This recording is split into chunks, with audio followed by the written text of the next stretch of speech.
तो आज की क्लास में जो पीछे टेस्ट लिया था उसी को ही डिस्कस करेंगे। और जिन बच्चों ने टेस्ट नहीं दे पाए थे नेटवर्क इशू के कारण या जिनका सबमिट नहीं हुआ था किसी कारण से, तो उनको एक चांस और दिया जाएगा बेटा। वेडनेसडे को आप लोगों का दोबारा टेस्ट होगा, सिर्फ उन बच्चों का जिनका लिस्ट में, जो रिजल्ट की लिस्ट मैंने भेजी थी आपके ग्रुप में, जिनका उनमें नाम नहीं था, जिनका टेस्ट रह गया था, सिर्फ उनको ये टेस्ट देना है। ठीक है, वेडनेसडे को होगा। तो मैं आपके साथ ना स्क्रीन शेयर करती हूँ और हम वही क्वेश्चन डिस्कस करते हैं जो टेस्ट में आए थे। मैम। हाँ जी, बोलो।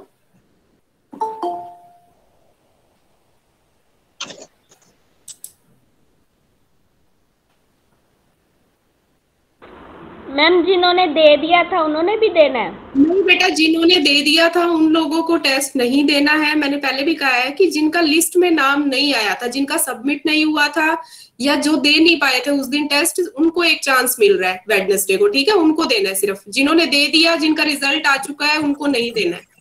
Okay ma'am. हाँ जी, एक बार 2 मिनट वेट कर लेते हैं। स्क्रीन शेयर होने के बाद शायद एडमिट ना हो पाए बच्चे, एक बार एडमिट हो जाने देते हैं, फिर मैं स्क्रीन शेयर करती हूँ आपके साथ और जो टेस्ट हुआ था हमारा उन्हीं के क्वेश्चन को डिस्कस करते हैं। ठीक है,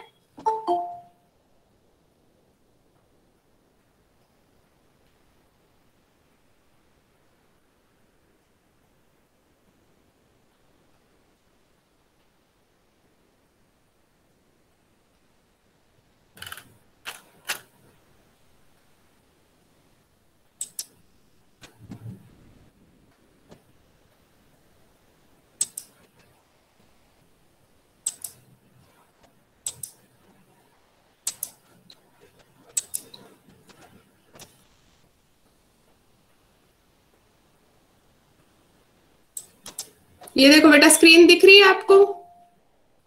यस मैम। टेस्ट जिसमें है टेस्ट बिगिंस लिखा हुआ है, तो फर्स्ट क्वेश्चन था बेटा हमारा, in which year MS window operating system was proposed. किस ईयर में जो है ऑपरेटिंग सिस्टम सबसे पहले प्रपोज किया गया था? तो क्या आंसर था इसका? कोई एक बच्चा बता। 1985। यस, 1985 सही आंसर था इसका। फिर जो है सेकंड क्वेश्चन था हमारा, which of the following is not an operating system. इनमें से जो नीचे दिए गए ऑप्शंस है, इनमें से कौन सा ऑपरेटिंग सिस्टम नहीं है? तो इसका क्या आंसर आना चाहिए?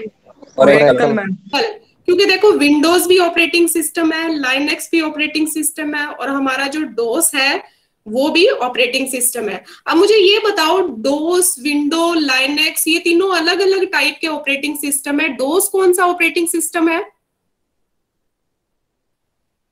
शाबाश।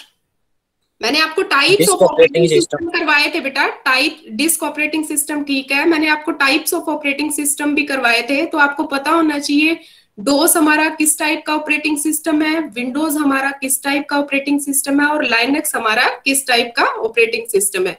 ये क्वेश्चन जो है आपका ऑब्जेक्टिव टाइप क्वेश्चन जो है टेस्ट एक तो इसीलिए भी बनाया गया था क्योंकि जो 2-2 नंबर के आपके क्वेश्चन आते हैं ना, वो इन्हीं में से ही आएंगे। तो डोस जो है हमारा बेटा सिंगल यूजर ऑपरेटिंग सिस्टम है। मैंने आपको टाइप्स ऑफ ऑपरेटिंग सिस्टम करवाया था ना, याद है? Yes ma'am.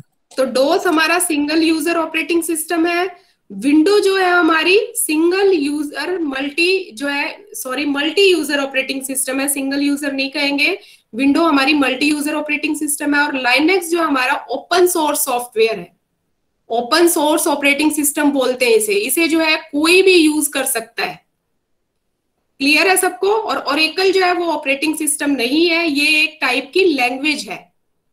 फिर नेक्स्ट क्वेश्चन था कि लाइनेक्स ऑपरेटिंग सिस्टम इज, कौन सा है लाइनेक्स ऑपरेटिंग सिस्टम? बताओ, ये ऑप्शन दिए हुए हैं, प्राइवेट है या विंडो है या ओपन सोर्स? ये ओपन सोर्स ऑपरेटिंग सिस्टम है। लाइनेक्स को हम ओपन सोर्स ऑपरेटिंग सिस्टम क्यों कहते हैं? कोई बच्चा बताएगा? लाइनेक्स को हम ओपन सोर्स ऑपरेटिंग सिस्टम क्यों कहते हैं? विंडो जो है हमारी प्राइवेट ऑपरेटिंग सिस्टम भी बोलते हैं हम इसे, क्योंकि जो है माइक्रोसॉफ्ट ने ये बनाई हुई है विंडो ऑपरेटिंग सिस्टम, इसके लिए हमें पे करना पड़ता है, लेकिन लाइनेक्स के लिए हमें पे नहीं करना पड़ता, इसलिए हम इसे ओपन सोर्स ऑपरेटिंग सिस्टम कहते हैं। इसको यूज कर सकते हैं हम फ्रीली, और इसको यूज करके हम एक अपना ऑपरेटिंग सिस्टम भी बना सकते हैं इसके फीचर्स को यूज करके, तो इसलिए इसे ओपन सोर्स ऑपरेटिंग सिस्टम कहा जाता है। नेक्स्ट क्वेश्चन है हमारा, which of the following is a single user operating system. अभी बताया ये ऊपर आपको, MS DOS ये हमारा सिंगल यूजर ऑपरेटिंग सिस्टम है, बाकी विंडो मैक ये जो है मल्टी यूजर ऑपरेटिंग सिस्टम है। फिर नेक्स्ट क्वेश्चन है, माइक्रोसॉफ्ट विंडो इज डैश। क्या है Microsoft window? Operating system. Operating system है ये, ग्राफिक प्रोग्राम नहीं है। वर्ड प्रोसेसर जो है हमारा एक एप्लीकेशन सॉफ्टवेयर है। डाटाबेस जो है ये भी एक एप्लीकेशन सॉफ्टवेयर है, लेकिन ऑपरेटिंग सिस्टम जो है हमारा वो माइक्रोसॉफ्ट विंडो है। Which of the following is a system software. इसमें से कौन सा सिस्टम सॉफ्टवेयर है? ऑप्शन है आपके सामने। ऑपरेटिंग सिस्टम सॉफ्टवेयर है। MS वर्ड क्या है? बाकी जो दिए हुए हैं MS वर्ड है, स्प्रेडशीट है, ये क्या चीज है? Application software. ये एप्लीकेशन सॉफ्टवेयर है। Very good. जो हमारा ऑपरेटिंग सिस्टम है वो सिस्टम सॉफ्टवेयर होता है। MS वर्ड स्प्रेडशीट जो है ये क्या है? एप्लीकेशन सॉफ्टवेयर है। अगर इसकी जगह मैं ऑप्शन में मान लो ऑपरेटिंग सिस्टम डाल देती और कंपाइलर डाल देती, एक में इंटरप्रेटर डाल देती, तो क्या इसका आंसर होता? देखो ये क्वेश्चन मैं आपको बता रही हूँ, which of the following is system software है। मैं अगर इसके ऑप्शंस में ऑपरेटिंग सिस्टम भी डालती, साथ में कंपाइलर डाल देती, साथ में इंटरप्रेटर डाल देती, तो ये क्या आंसर आना था इसका? तो भी ऑपरेटिंग सिस्टम ही आना था। बता सकते हो बेटा? तो इसका आंसर ठीक है, ऑल ऑफ दी अबव आना था, क्योंकि ऑपरेटिंग सिस्टम है, कंपाइलर, इंटरप्रेटर, ये सारे क्या होते हैं? सिस्टम सॉफ्टवेयर ही होते हैं। सिस्टम सॉफ्टवेयर में मैंने आपको बताया था ना, ऑपरेटिंग सिस्टम के अलावा और कौन कौन से सिस्टम सॉफ्टवेयर होते हैं। फिर जो है डोस स्टैंड फॉर, डोस का क्या मतलब होता है? Disk operating system. बिल्कुल सिंपल से क्वेश्चन थे। What is operating system? Operating system क्या होता है? इसका आंसर क्या लिखा है आप लोगों ने? ऑल ऑफ द अबव आएगा, क्योंकि ऑपरेटिंग सिस्टम की डेफिनेशन में जो है तीनों ये जो है इन्वॉल्व होती हैं। It act as interface between the hardware and application software. जो हमारा ऑपरेटिंग सिस्टम है एक इंटरफेस का काम करता है हार्डवेयर और एप्लीकेशन प्रोग्राम्स के बीच में। कलेक्शन है ये programs की that manage hardware resources, और it is a system service provider to the application program। तो ये तीनों ही सही है, all of the above आएगा। फिर नेक्स्ट क्वेश्चन है बेटा, Bluetooth is an example of. कौन से नेटवर्क का एग्जाम्पल है ब्लूटूथ? Personal area network. सभी ने यही लिखा था? छह नंबर किसके आए थे? हैं ए dash typically connects personal computer within a very limited geographical area, usually within a single building। इसका क्या आंसर आएगा? लैन। क्योंकि लैन जो होता है एक बिल्डिंग के अंदर कनेक्ट होता है। वैन का कितना एरिया होता है? वर्ल्ड वाइड होता है, सारे संसार का ही होता है। यस, इसका एरिया जो है लिमिटेड नहीं होता, सारे संसार के लिए ये नेटवर्क होता है। और मैन का स्कूल कनेक्ट है, जैसे यूनिवर्सिटी कनेक्ट है। नहीं बेटा, स्कूल यूनिवर्सिटी तो लैन का ही हो गया। मैन तो पूरी सिटी को कवर करता है ना, विद इन 50 किलोमीटर। एक पूरे शहर में जो नेटवर्क होता है वो होता है मेट्रोपॉलिटन एरिया नेटवर्क। फिर जो नेक्स्ट आता है, the vast network of computer that connect millions of people all over the world is called. क्या आएगा इसका? इंटरनेट। या इसकी जगह वैन होता तो वैन भी आता। और इंटरनेट जो है दुनिया भर में लाखों लोगों को जोड़ने वाले कंप्यूटरों का एक विशाल नेटवर्क है। नेक्स्ट है, who created the first web browser. सबसे पहला वेब ब्राउजर किसने बनाया था? Tim Berners. और a web address is called a, क्या कहते हैं वेब एड्रेस को? URL की फुल फॉर्म क्या होती है बेटा? यूनिफॉर्म रिसोर्सेज लोकेटर या location. Yes, uniform resource locator. Yes, very good. हम इसे वेब रिपीट एड्रेस करना। को हम यूआरएल भी बोलते हैं, क्योंकि आपको जब भी कोई वेबसाइट खोलनी पड़ती है तो आपको उसका यूआरएल पता होना चाहिए। आप उसका यूआरएल जो है डाल के आसानी से उस वेबसाइट को ओपन कर सकते हो। विच ऑफ रिपीट द करना following URL. Is not an exam. हाँ जी रिपीट करना यूआरएल की फुल फॉर्म। बेटा, uniform resource locator, uniform resource locator होती है, ठीक है ना। Okay okay. Which of the following is not an example of web browser. Web browser का एग्जाम्पल क्या नहीं है इनमें से? MS Word. MS word. MS word क्या है? अगर वेब ब्राउजर नहीं है तो ये क्या चीज है MS word? Application software. Yes, application software है। बाकी सारे जो safari, Google Chrome, internet explorer, ये क्या है? वेब ब्राउजर है। अब कोई बच्चा बता सकता है वेब ब्राउजर क्या होता है बेटा? क्योंकि क्वेश्चन तो मैं बता रही हूँ ना कि ये टेस्ट के अलावा जो है आपसे 2 नंबर में कोई भी क्वेश्चन पूछे जा सकते हैं। तो बताओ शाबाश। वेब ब्राउजर जिस पे हम कोई भी इंफॉर्मेशन सर्च कर सकते हैं, like search engine. Search engine. और कोई डेफिनेशन? मैम ये एक एप्लीकेशन सिस्टम। तुमने तो सर्च इंजन की डेफिनेशन बता दी बेटा कि कुछ भी इंफॉर्मेशन सर्च कर सकते हैं। ये तो सर्च इंजन की डेफिनेशन हुई। वेब ब्राउजर क्या होता है? मैम ये वेबसाइट को देखने के लिए यूज किया जाता है। यस, इंटरनेट को चलाने के लिए बेटा हमें एक सॉफ्टवेयर की जरूरत होती है जिसे हम वेब ब्राउजर कहते हैं। इंटरनेट को चलाने के लिए हम जिस सॉफ्टवेयर को यूज करते हैं उस सॉफ्टवेयर को हम वेब ब्राउजर बोलते हैं। सॉफ्टवेयर होता है ये, एप्लीकेशन सॉफ्टवेयर है वेब ब्राउजर भी आपका। Which of the following is refers to the main page of the website? क्या होता है main page? Home page. Home page. Yes. www stands for, www की फुल फॉर्म क्या होती है? World wide web. World wide web. उसके बाद आता है which among the following is a search engine? इसमें से सर्च इंजन कौन सा है? कौन सा है? गूगल। बेटा माइक अपने ऑफ करो, इको आ रही है। The technology used in LAN network, ये इंपॉर्टेंट क्वेश्चन था। बताओ शाबाश इसका आंसर।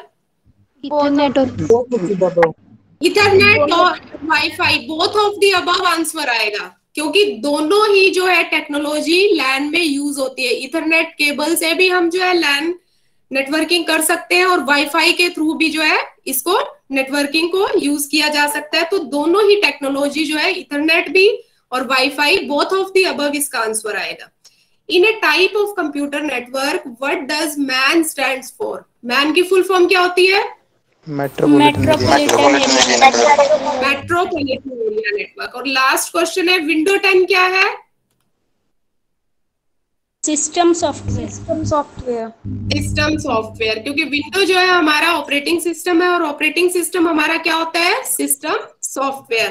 तो इस तरह से इन क्वेश्चन को करना था और बहुत ही सिंपल जो है टेस्ट था ये, और काफी बच्चों ने इसे अच्छा भी किया है। मैं ये नहीं कहूंगी कि सभी का जो है, लेकिन कुछ बच्चों ने काफी क्वेश्चन गलत भी किए हैं इसमें। और जो हम नया टेस्ट बेटा लेंगे वो वेडनेसडे को लेंगे, और वो सिर्फ उन बच्चों का टेस्ट होगा जिन्होंने टेस्ट नहीं दिया था या जिनको नेटवर्क इशू हो गया था, सबमिट नहीं कर पाए थे। तो जिनका रिजल्ट डिक्लेयर नहीं हुआ ना पीडीएफ में, जिनका नाम नहीं है रिजल्ट वाली, सिर्फ वो बच्चे वो टेस्ट देंगे। नेक्स्ट वेडनेसडे को टेस्ट होगा, ठीक है। अब हम एक छोटा सा टॉपिक और करते हैं। एक्सेल चल रहा था ना हमारा। भाई तुम वीडियो लेक्चर नहीं देखते हो, क्या बात है? देखते हैं मैम। कुछ बच्चे व्यूज है बेटा उस पे, मुझे ज्यादा से ज्यादा 30-35 बच्चे, आप पता है कितने बच्चे हो? 5 सेक्शन में 200 से 250 के बीच में स्ट्रेंथ है आपकी, और उसमें से 35-40 बच्चे सिर्फ वीडियो लेक्चर देखते हैं। समझ नहीं आएगी आपको, ठीक है ना। पीडीएफ तो देखनी ही देखनी है आपको, वीडियो लेक्चर भी सुना करो बेटा, ताकि आपको कंसेप्ट क्लियर हो। अब मैं आपको फॉर्मूला एंड फंक्शन वाला टॉपिक करवाऊंगी। ये लेफ्ट क्यों कर रहे हो भाई? क्लास खत्म थोड़ी हुई है। अब मैं आपके साथ स्क्रीन शेयर कर रही हूँ और हम जो है फॉर्मूला एंड फंक्शंस करेंगे एक्सेल में। उसका वीडियो लेक्चर भी मैं आपको भेज दूंगी, पीडीएफ मैंने शेयर की हुई है। कोई बात नहीं, अगर नेटवर्क इशू है तो उसका तो हम कुछ नहीं कर सकते, लेकिन क्लास खत्म नहीं हुई है बेटा, तो जो है एग्जिट नहीं करना है क्लास से। मैं दोबारा स्क्रीन शेयर कर रही हूँ आपके साथ। हाँ जी बोलो। मैम जो वेडनेसडे को टेस्ट है उनके लिए टॉपिक वही है क्या जो पहले टॉपिक वही है, यस टॉपिक वही है, ठीक है। Yes ma'am. स्क्रीन शेयर हो रही है? Yes ma'am. Yes ma'am. अब आपको दिख रहा है ये एक्सेल की विंडो? Yes ma'am. बेटा हम इसमें फॉर्मूला एंड फंक्शंस जो है अप्लाई करेंगे। देखो सबसे पहले जैसे अर्थमेटिक ऑपरेटर्स यूज करेंगे, प्लस कैसे कर सकते हैं हम, माइनस कैसे कर सकते हैं, दो नंबर्स को मल्टीप्लाई कैसे कर सकते हैं, उसका स्क्वायर कैसे निकाल सकते हैं, ये छोटे छोटे फंक्शन करके देखेंगे। और लॉजिकल ऑपरेटर्स जो है लॉजिकल कंडीशन लगा के देखेंगे, और कंटीन्यूअस रेंज क्या होती है, नॉन कंटीन्यूअस रेंज क्या होती है, और फंक्शंस क्या होते हैं। तो सबसे पहले हम बात करते हैं अर्थमेटिक्स ऑपरेटर्स की, कि हम एडिशन कैसे कर सकते हैं, सब्ट्रैक्शन कैसे कर सकते हैं, डिवाइड या मल्टीप्लिकेशन कैसे कर सकते हैं। तो ये देखो मैंने कुछ डाटा एंटर कर रखा है, हम इस पे जो है एडिशन सब्ट्रैक्शन करके देखेंगे। जैसे ये दो है तो यहाँ पे मैंने फॉर्मूला अप्लाई भी कर रखा है, 50-50 को प्लस किया तो 100 आ गया। तो देखो जैसे मैं इस पे क्लिक करती हूँ तो ऊपर इसका फॉर्मूला आ जाता है। तो इसका फॉर्मूला क्या, एडिशन को करने के लिए हमें क्या करना पड़ता है, चाहे हमें एडिशन करना हो, चाहे हमें सब्ट्रैक्शन करना हो, चाहे हमें मल्टीप्लाई करना हो, डिवाइड करना हो, तो इज इक्वल टू का साइन आपको सबसे पहले लगाना है। Is equal to B5 plus C5। B5 C5 क्या, हमें रेंज सेलेक्ट करनी है सेल की। जैसे ये सेल जो है ये B5 है और ये C5 है, तो इस तरह से इसका 100 आ जाएगा। मैं फॉर्मूला अप्लाई करके दिखाती हूँ, ये देखो इज इक्वल टू, और अब इसकी रेंज क्या है, B6 और C6। B6 फिर हमें प्लस का साइन लगाना है और C6, देन एंटर प्रेस करना है। तो ये देखो इसका एडिशन आ जाएगा 50 प्लस 60 110। इसी तरह नेक्स्ट का करते हैं, वही फॉर्मूला क्या है, इज इक्वल टू जरूर लगाना आपको, चाहे आप एडिशन कर रहे हो सब्ट्रैक्शन कर रहे हो। अब इसकी रेंज देखो अलग आएगी, ये किस में है, अब आप बताओ ये कौन सी रेंज में है? B7 ma'am. B7 और प्लस C7। वेरी गुड, और एंटर करेंगे तो ये देखो इसका एडिशन हो जाएगा। एक तरीका और भी क्या है, अगर मान लो इस तरह हमें बहुत सारे नंबर करने हैं और हमें सेम ही फॉर्मूला चाहिए, बार बार हम फॉर्मूला नहीं लिखना चाहते, तो हम क्या करेंगे, इस पे राइट क्लिक करेंगे, इस फॉर्मूला को यहां से कॉपी कर लेंगे और यहां पे ले जाके इसे क्या कर देंगे, पेस्ट कर देंगे। तो ये देखो इसका 130 आ गया। तो इस तरह से जो है हम फॉर्मूला को कॉपी भी कर सकते हैं, या 1 बाय 1 जो है फॉर्मूला एंटर करके हम जो है इसका एडिशन कर सकते हैं।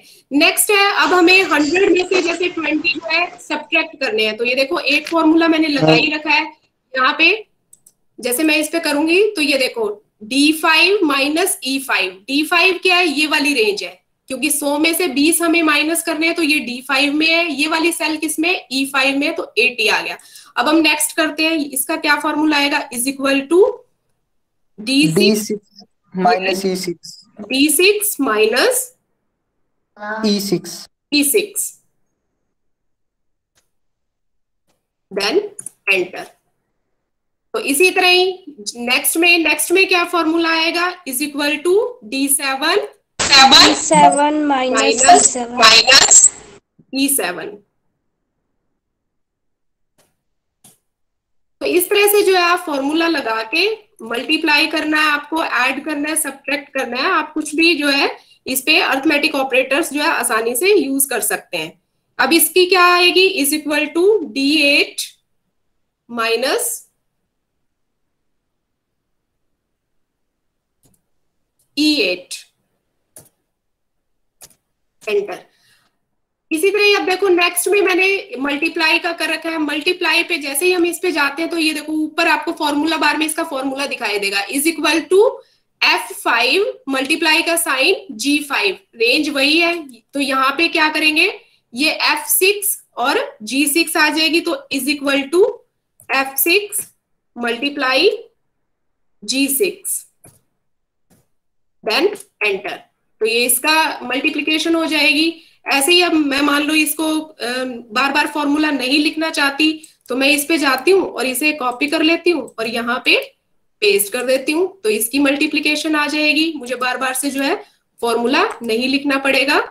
तो इस तरह से जो है हम कोई भी फॉर्मूला अप्लाई कर सकते हैं।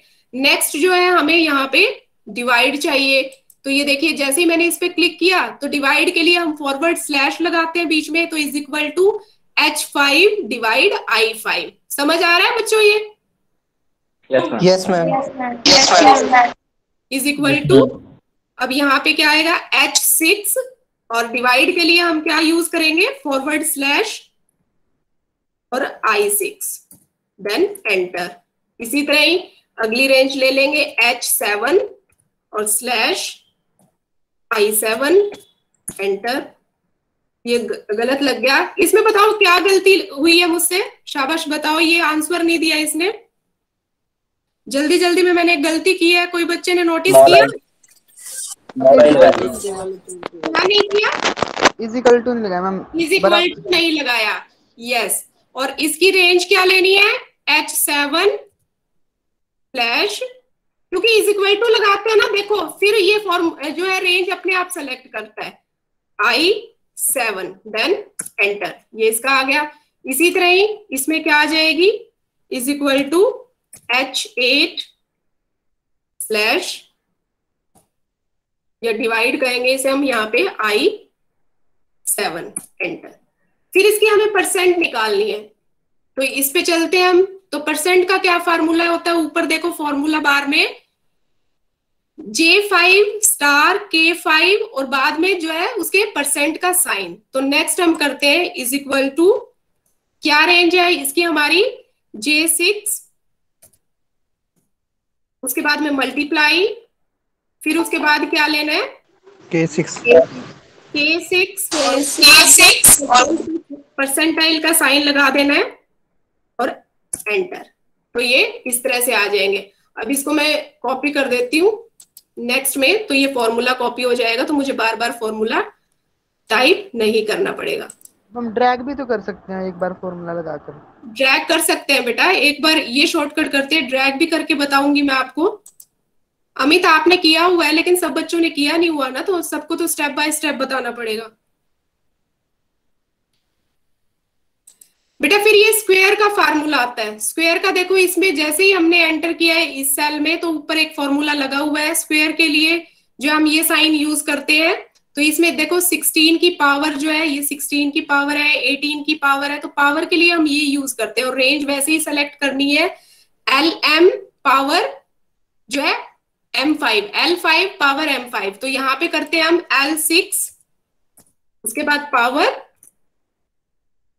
M6 then enter. Is equal to नहीं लगाया मैंने, सॉरी, यहाँ पे तो दोबारा से करती हूँ, is equal to L6 power M6 enter. इसी तरह ही L7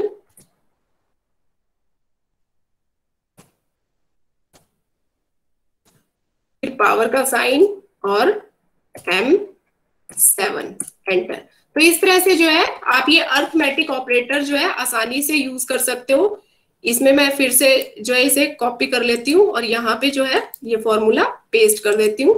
तो इस तरह से आप ड्रैग करके भी बेटा कॉपी पेस्ट कर सकते हो, या एक एक आपको करना हो तो वो भी कर सकते हो। नेक्स्ट आते हैं लॉजिकल ऑपरेटर्स। मैम हाँ जी, वो एडिशन वाला एक बार दोबारा बताना जी, स्टार्टिंग वाला।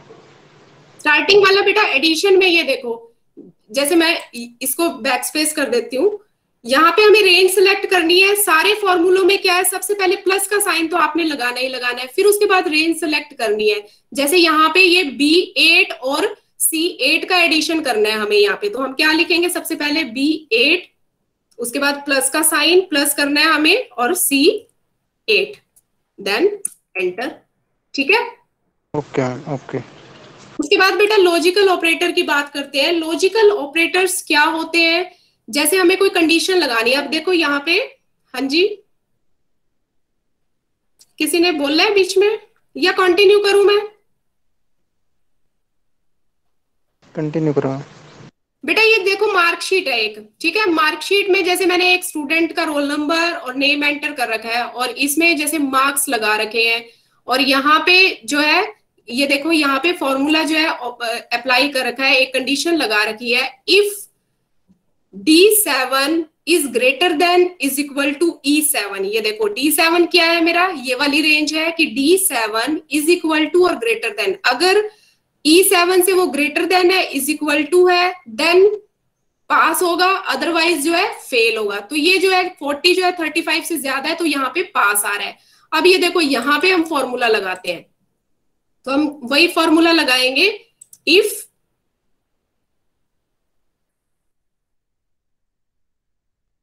सबसे पहले इज इक्वल टू लेना ही लेना आपको, इफ ये देखो फिर ये कह रहा है check whether a condition is met, हमें कंडीशन देनी है, उसके बाद हम ब्रैकेट कर देंगे शुरू, और उसके बाद जो है लॉजिकल टेस्ट लगाएंगे। अब हमें क्या लेना है, D8 लेना है, क्योंकि हम D8 की रेंज में है ना, तो D8 इज ग्रेटर देन और इज इक्वल टू, किससे बड़ा होना चाहिए, E8 से, E8, और उसके बाद क्या है, कोमा लगाना है हमें, कि अगर ये बड़ा होगा तो क्या होगा, ये स्टूडेंट जो है हमारा पास होगा, तो यहां पे हम लिखेंगे पास। अब ये पास जो है आपको किस में लिखना है, इन्वर्टेड कोमा में लिखना है।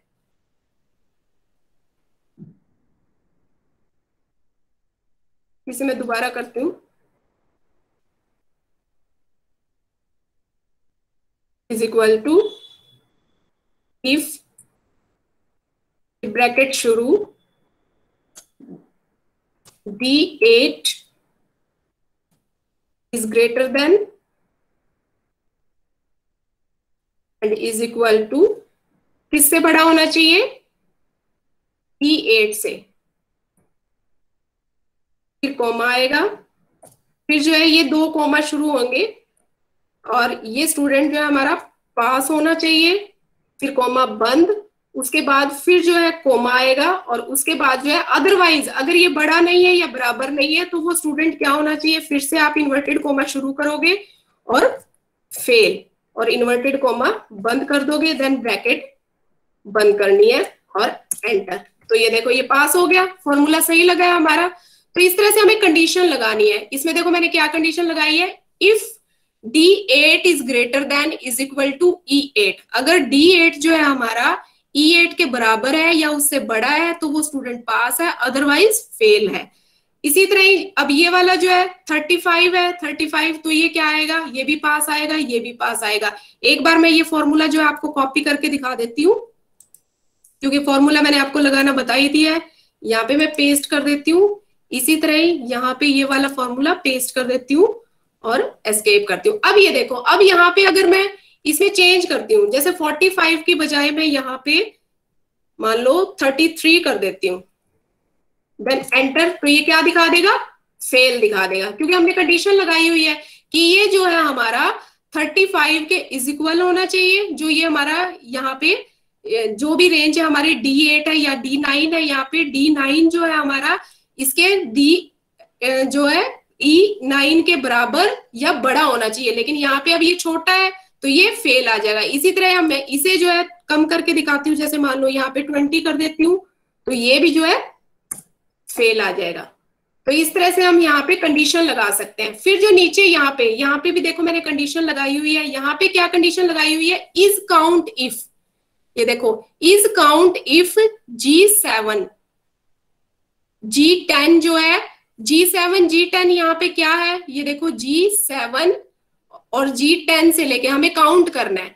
जितने भी यहाँ पे काउंट हो रहे हैं क्या आ जाएंगे, फेल काउंट करने हैं यहाँ पे। अब ये फेल जो है 2 हो रहे हैं। अगर मैं यहाँ पे वापिस से इसको जो है बड़ा कर देती हूँ, मान लो यहाँ पे फिर से 35 कर देती हूँ, देन एंटर, यहाँ पे फिर से मैं 40 कर देती हूँ, देन एंटर, तो ये देखो 0 आ जाएंगे, क्योंकि यहाँ पे हमने फेल की कंडीशन लगा रखी है। और फॉर्मूला क्या लगाया हुआ है, इज काउंट इफ, हमें काउंट करना है G7 से G10 तक, फेल काउंट करने हैं। तो यहाँ पे एक भी फेल नहीं आ रहा तो 0 आ गए ना, और पहले मैंने 2 आपको करके दिखाए थे कम, तो वो 2 फेल आ रहे थे। तो यहाँ पे अब यहाँ पे भी ये देखो मैंने फॉर्मूला लगा रखा है ओवरऑल रिजल्ट पे। ओवरऑल रिजल्ट पे देखो क्या फॉर्मूला लगाया हुआ है, if G11 is equal to 0, अगर G11 क्या है हमारा, ये वाला, कि फेल जो है G11 जो है हमारे 0 है, अगर यहाँ पे फेल हमारे 0 है तो रिजल्ट क्या आएगा, पास। अगर एक फेल है तो रिजल्ट क्या आएगा हमारा, रीअपियर। अगर यहाँ पे 2 फेल हो जाते हैं तो रिजल्ट हमारा क्या आ जाएगा, फेल आएगा। अब हम एक को जो है फेल करके देखते हैं, यहाँ पे एक सब्जेक्ट में इसे फेल करके देखते हैं, एंटर। तो ये देखो एक फेल आ गया ना, तो यहाँ पे रीअपियर आ गया।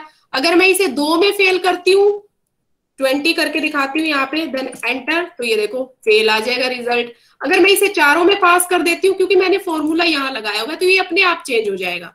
तो इस तरह से जो है हम कंडीशन लगा सकते हैं। लॉजिकल ऑपरेटर्स को कंडीशन लगाने के लिए मेनली यूज किया जाता है, और इस तरह से हम जो है यहाँ पे डाटा को आसानी से एंटर कर सकते हैं, और डाटा पे जो है आसानी से जो है ये लॉजिकल ऑपरेटर्स यूज कर सकते हैं। फिर आती है बेटा कंटीन्यूअस रेंज। कंटीन्यूअस रेंज क्या होती है, जैसे इकट्ठे नंबर है, हमें सेलेक्ट करने हैं, इकट्ठे नंबर पे हमें एडिशन करनी है, तो इसको हम जब सेलेक्ट करते हैं इकट्ठा, तो इसे कंटीन्यूअस रेंज कहते हैं। जैसे अब मैं यहाँ पे करके दिखाती हूँ, ये 125 है इनका आंसर टोटल, तो यहाँ पे क्या करूंगी, is equal to sum, then bracket शुरू, उसके बाद जो है मैं इनको सेलेक्ट कर लूंगी। ये देखो जैसे ही सेलेक्ट करती जाऊंगी तो ये रेंज सेलेक्ट हो जाएगी, और उसके बाद मुझे ब्रैकेट बंद करनी है, और उसके बाद एंटर करना है। तो ये 125 इसका आंसर आ गया। तो इस तरह से इसको पूरे को सेलेक्ट करके हम जो है कंटीन्यूअस रेंज को सेलेक्ट कर सकते हैं। फिर इसके बाद नॉन कंटीन्यूअस रेंज भी आती है। ये तो सारे इकट्ठे नंबर थे। जी क्या कह रहे हो मैम? अभी जो आपने सम का करवाया था वो रिपीट करवाना। ये हाँ, उसमें भी हम जो एडिशन करते हैं ना, इस फॉर्मूले से भी कर सकते हैं। मैं दोबारा करके बताती हूँ। देखो इज इक्वल टू सम का फंक्शन होता है, ये सम का फंक्शन लगाया, ब्रैकेट शुरू की, इसके बाद हमें सेलेक्ट करना है कितनी रेंज को। देखो अगर हम इसको सिर्फ सेलेक्ट करते हैं तो इसका सम आ जाएगा। अब मैं इसको नहीं करना चाहती, मैं सारे को सेलेक्ट करना चाहती हूँ, यहां से सारे को सेलेक्ट करना चाहती हूँ, तो इसका सम आ जाएगा। तो ऐसे करूंगी और फिर ब्रैकेट बंद कर दूंगी, देन एंटर। तो 125 अब सिर्फ इसे इसका करके दिखाती हूँ। देखो इज इक्वल टू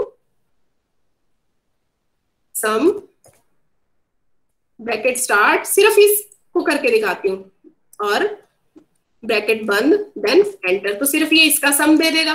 ठीक है, इस तरह से जो है आप रेंज को सेलेक्ट करके भी सम निकाल सकते हैं। अब नॉन कंटीन्यूअस रेंज क्या होती है, ये अलग अलग पड़े हैं, अलग अलग रेंज हमें सेलेक्ट करनी है। तो फॉर्मूला वही लगेगा, जैसे यहाँ पे इसका 41 आंसर आ रहा है, तो is equal to sum bracket start, उसके बाद क्या है, पहले हमें इसको सेलेक्ट करना है। ये देखो ये सेलेक्ट हो गई, फिर उसके बाद जो है कोमा लगाना है, फिर इसके बाद जो है ये वाली रेंज सेलेक्ट करनी है। ये देखो अलग अलग कलर में सेलेक्ट होंगे ये, और फिर ब्रैकेट बंद हो जाएगी। तो ये देखो हमने पहले जो है इससे B5 से लेके और B9 तक रेंज सेलेक्ट की है, वो ब्लू कलर में आई है। E5 से लेके E9 तक जो है रेंज सेलेक्ट की है, वो हमारी ग्रीन कलर में आई है, बीच में कोमा लगा दिया और ब्रैकेट बंद कर दिया, देन एंटर करेंगे तो ये देखो आंसर क्या आएगा 41। तो अलग अलग पड़ी रेंज को जब हम सेलेक्ट करते हैं उसे नॉन कॉन्टिजियस रेंज कहते हैं। इकट्ठे पड़े नंबर्स होते हैं उनको सेलेक्ट करते हैं तो ये कॉन्टिजियस रेंज होती है। इसके बाद बेटा आते हैं देखो कुछ फंक्शंस कि हम काउंट, एवरेज, मिनिमम, मैक्सिमम ये भी निकाल सकते हैं, टोटल निकाल सकते हैं। टोटल में तो वही सम वाला फंक्शन ही लगेगा, और रेंज सेलेक्ट करके हम इनको कर सकते हैं। तो ये जैसे मैंने कुछ सैंपल्स ले रखे हैं, तो यहाँ पे जैसे मैं करती हूँ, तो टोटल के लिए मैंने अभी बताया ही था क्या होता है, is equal to sum bracket शुरू, फिर उसके बाद जो है क्या करना है, मुझे रेंज सेलेक्ट करनी है। ठीक है, ये रेंज सेलेक्ट होगी, ब्रैकेट बंद, देन एंटर। इसी तरह काउंट, अब यहाँ पे काउंट का फॉर्मूला लगाना है, इज इक्वल टू काउंट, फिर ब्रैकेट शुरू, और फिर मुझे रेंज सेलेक्ट करनी है, किसका काउंट करना है मुझे, यहां से ब्रैकेट बंद, देन एंटर। फिर एवरेज निकालना है, एवरेज के लिए भी same formula, is equal to, देखो नीचे फॉर्मूला भी आ रहा है, ब्रैकेट शुरू और रेंज सेलेक्ट करेंगे और ब्रैकेट बंद, देन एंटर। ठीक है, ऐसे मिनिमम निकालना है तो इज इक्वल टू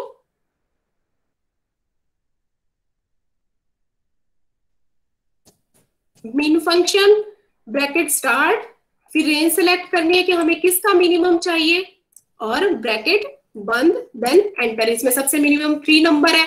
इसी तरह मैक्स निकाल सकते हैं, इज इक्वल टू, ये फंक्शन होते हैं मैक्स, इज इक्वल टू जरूर लगाना है आपको हर फार्मूले के बाद। और ये देखो यहां से हम रेंज सेलेक्ट करेंगे, ब्रैकेट बंद करेंगे, क्योंकि अगर आप ये ब्रैकेट बंद करना भूल जाते हो या फिर इज इक्वल टू लगाना भूल जाते हो, जैसे मैं भी बीच में 1-2 बार बीच में रह गया था, तो ये एरर दे देता है, फिर इसकी जो है कैलकुलेशन नहीं होती है।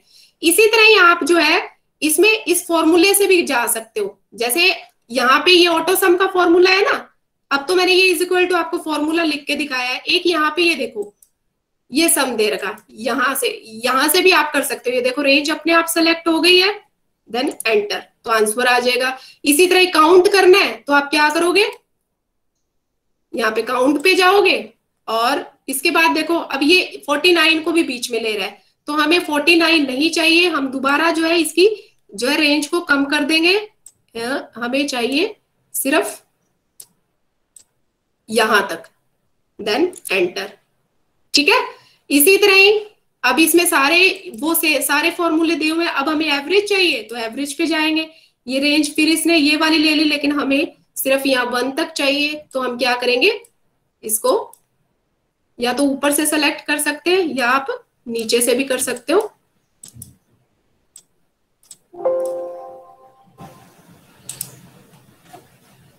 दोबारा लगाती हूं मैं ये एवरेज,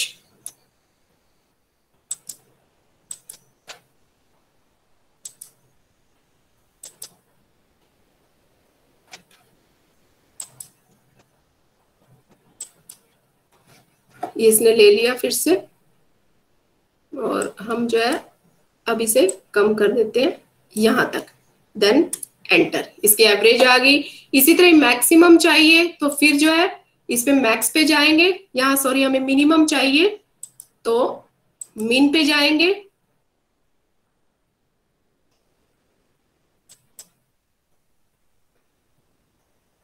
ये ऑटो सम दे रहा है, हमें मिन फंक्शन चाहिए इसका, और ये मेरे से शायद कॉपी हो गया यहाँ पे,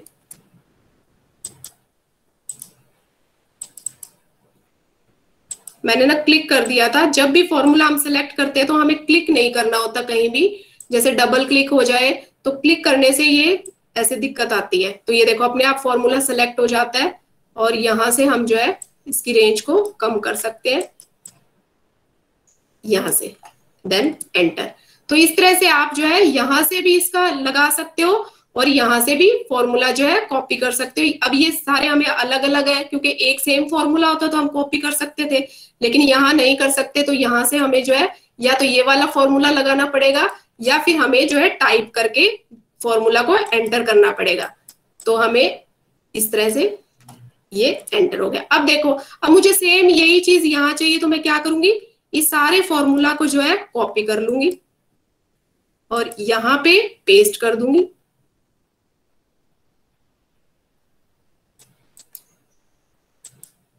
इसी तरह यहाँ पे पेस्ट कर दूंगी इसे। तो इस तरह से आप कॉपी पेस्ट भी कर सकते हो और 1 बाय 1 जो है इनको फॉर्मूला अप्लाई भी कर सकते हो। तो ये फंक्शन थे arithmetic operators, logical operators, contiguous range, non contiguous range और फंक्शंस। मेरे ख्याल से क्लियर हो गए होंगे सभी को। Yes ma'am. अगर बच्चों आपको फिर भी थोड़ी बहुत इसमें अगर प्रॉब्लम है तो कोई बात नहीं, मैं इसका आपको एक वीडियो लेक्चर भी बना के भेज दूंगी, तो आप वहां से भी देख सकते हो, ठीक है। लेकिन वीडियो लेक्चर देखा जरूर करो ताकि आपको समझ आ जाए।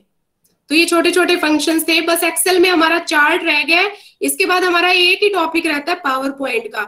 अगले 3 दिन में मंडे ट्यूसडे वेडनेसडे तक हमारा सिलेबस जो है मोस्ट कंप्लीट हो जाएगा, मोस्टली क्या कंप्लीट ही हो जाएगा, और उसके बाद आपकी रिवीजन स्टार्ट होगी, ठीक है। Okay ma'am. और फुल सिलेबस का भी टेस्ट, हाँ बेटा अब ना अपने रिवीजन स्टार्ट कर दो। बस 3 दिन में हमारा जो है सिलेबस कंप्लीट है, उसके बाद रिवीजन स्टार्ट करेंगे और फुल सिलेबस का भी टेस्ट लेना। जैसे आपका पेपर होता है ना, उस टाइप से एक पेपर बनाऊंगी और उसमें जैसे जो आपका 35 मार्क्स का पेपर होता है तो उसके हिसाब से आपको तैयारी करनी है। तो अपनी रिवीजन शुरू कर दो आप, ठीक है। अब चैट बॉक्स में अटेंडेंस लिख सकते हो बेटा। क्लास हमारी खत्म है, मैम अभी एग्जाम्स का कोई नोटिस?